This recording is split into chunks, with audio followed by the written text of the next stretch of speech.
really, are you going to renew Lionel Messi's contract when you see him play last night? I think even he last night probably realized, like, listen, this level is I think at times too hard for him. Or not too hard, but in the sense that you saw that moment where he's 5 yards ahead of Goretzka on the counter-attack. He sprints like crazy and Goretzka catches him up like on the halfway line. Goretzka has longer legs. Maybe, but this is the reality. Yeah. It's not a dig at Messi, the GOAT. It's nothing to do with his willingness to do well and the motivation. It's not that. It's just that he's getting older and he's not as effective and his game has evolved. But right now, for this level, I don't know. I think so maybe you should not extend him. You should not extend Sergio Ramos at 36 either and get Skriniar, who's already signed, plus another centre-back in that kind of age bracket between around 26, 28 maybe. All right, well, that is a question for the sporting director, Luis Campos, who, as we know, wears many hats because he's got his own business. He's really a consultant. Yeah. Again, can you say dysfunction? How does one of the biggest clubs in the world, at this stage Paris Saint-Germain belongs there, how are they not able to hire somebody who works exclusively for them? I mean, he says that he works just for them. It's just some other people from his company work at Celta Vigo, for example, because that's the other club where he's heavily involved. I mean, his company is heavily involved in. But no, it's a fair point. It's not a good fair point. It's a stick to beat him over the head with, because everybody's just going to get scrutinized twice over. I think that's another argument to make. With Messi, again, I haven't had a million people telling me, he's definitely going to Inter Miami. I don't know that if you're Messi, I don't see why you would commit to Inter Miami now, why you would take your decision now. But he's got a lot to think about. Yeah, of his own level, of where this team is going. But for PSG as well, like, can he win you the Champions? This is the point. Ligue 1, it doesn't matter. The French Cup doesn't matter. Who in this team can win you the Champions League? Can Messi play in a strong collective unit and win you the Champions League? I'm not too convinced. If you have 10 guys who run for him and work for him, and you have the right players around them and the right coach, you can. In the same way Argentina can win the World Cup. Yeah, but you're not going to sign 10 players and sell 10 this summer. If you do 4 and 4, maybe but would that be enough? And that means Messi another year older, by the way, because you need him to win those games next year in February, March. Not in September.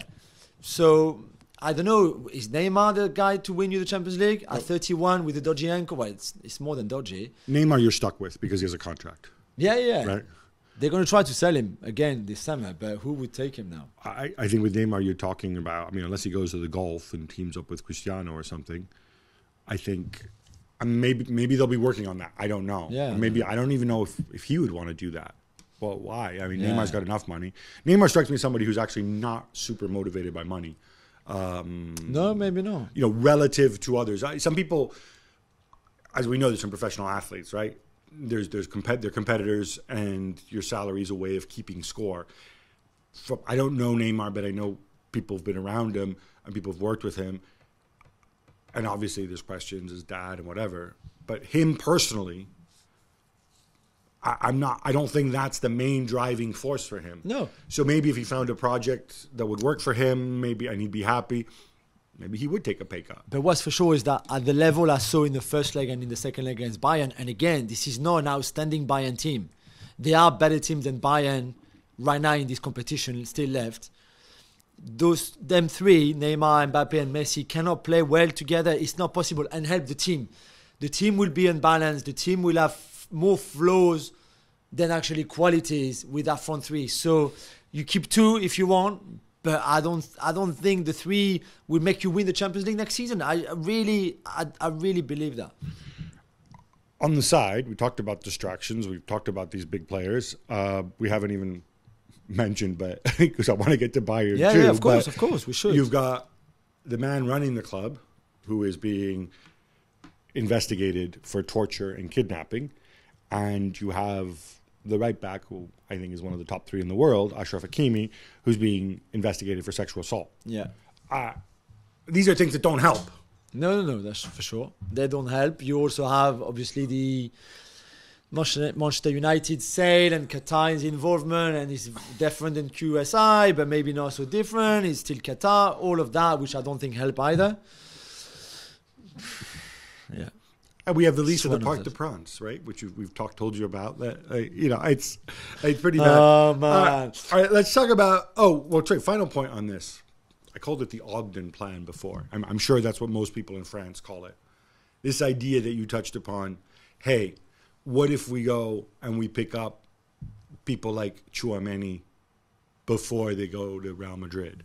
What if we pick up Upamecano? What if we pick up, before he goes to Leipzig? Yeah. What if we do things like that?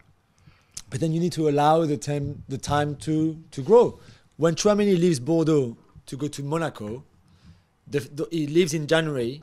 Those first 6 months, he's dreadful. And in Paris, he would have been slaughtered by the media, maybe by the fans as well. That environment would have become... At Monaco, people say, leave him the time. We know he's got talent. Because there's nobody in the stands at Monaco. And in Monaco, if he hadn't worked out for him, he would not have mattered. They would have sold him for maybe around the price. They would have bought him, maybe to a club. Yeah, somewhere in Germany. No, and this is it. In PSG, maybe they felt at some point that you could not do that. Now I think they're coming to the idea that maybe that's what they should be doing. A bit like what Bayern are doing in Germany, hoovering up the best domestic talent. Who are really familiar with the league. Culturally, it's a better fit. But is that enough to win the Champions League, Gab, as well? Is it like a team full of Parisians? Great, I'm all for it. Can that win you the Champions League as well? You also need experience. You maybe need people who've done it before, played there before. So it's finding the right balance and the right mix, I think, which won't be easy. But certainly, I think there's an overall to be done in this squad. Would the French national team, plus, say, Donnarumma, Verratti, and Neymar win the Champions League? I'd like those chances. If Conte was fit. No, me too. No, and I think there's also a thing with the branding as well, why they had to go down that route with Messi and Neymar. For example, N'Golo Kante, fantastic player. If in 2014, I think it was, right? If 9 years ago they had signed N'Golo Kante and Kante had the same career, would Kante he'd probably bring you much more on the pitch, but would he bring you the same level of fame and sponsors and attention? No, he wouldn't. No, because he'd be just a guy, right? Yeah, exactly. And same with Fabinho the summer before he went to live.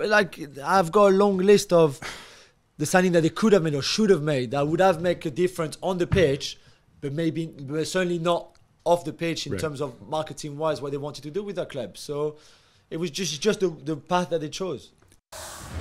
Well, thank you very much for watching ESPN on YouTube. For more sports highlights and analysis, be sure to download the ESPN app. And for live streaming, premium content, and let's not forget as well, ESPN FC 7 days a week. Subscribe to ESPN+.